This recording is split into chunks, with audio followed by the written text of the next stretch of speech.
Cherpulassery ideal arts and science കോളേജിൽ Arabic വിഭാഗം അന്താരാഷ്ട്ര അറബിക് സമ്മേളനം സമാപിച്ചു. Yemen Al Mahra institute of health sciences മേധാവി മുഹമ്മദ് ഹസൻ ഉദ്ഘാടനം ചെയ്തു. ഡിജിറ്റൽ നവീകരണത്തിലൂടെ അറബി പഠനം ശാക്തീകരിക്കുക എന്ന വിഷയത്തിൽ ശ്രദ്ധ കേന്ദ്രീകരിച്ചുകൊണ്ടാണ് സമ്മേളനം നടന്നത്. പെരിന്തൽമണ്ണ നിസാ വനിതാ കോളേജ് പ്രിൻസിപ്പൽ അബ്ദുൽ സലാം ഫൈസി അമാനത്ത്, പ്രൊഫസറും അറബി ഭാഷാ വിദഗ്ധനുമായ doctor Tabassum Mohiuddin, Damascus university അറബി ഭാഷാ അധ്യാപകൻ doctor Nuha Hussain, ideal manager Abdul Majeed Mannisseri, principal doctor Zainul Abideen, academic coordinator Muhammad Unais എന്നിവർ സംസാരിച്ചു.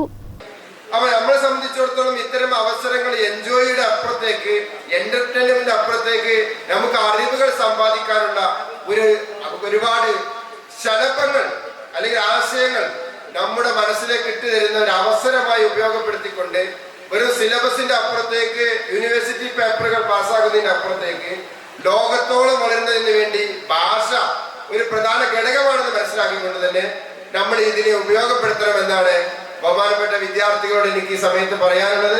അതോടൊപ്പം തന്നെ അറബിക് ഡിപ്പാർട്ട്മെന്റ് ഇനി ഇന്ന് ഇവിടുന്ന് അങ്ങോട്ട് നാളെ ഈ സെമിനാർ കഴിയുന്നത് വരെ നമുക്ക് AI ഉപയോഗപ്പെടുത്താനാണ് ഇന്റർനാഷണൽ ഖത്തറിലുള്ളവരും അതേപോലെ തന്നെ ലോകത്തിന്റെ വിവിധ ഭാഗങ്ങളിലുള്ള ആളുകളുടെ നമുക്ക് ഇവിടെ ഇന്ററാക്ട് ചെയ്യാൻ പറ്റുന്ന ഒരു അവസരം നമ്മുടെ ഇന്നത്തെ ടെക്നോളജി വിദ്യാഭ്യാസത്തിന് ഉപയോഗപ്പെടുത്തുന്ന ഏറ്റവും വലിയ നൂതനമായ ഒരു സാങ്കേതിക വിദ്യയാണ്.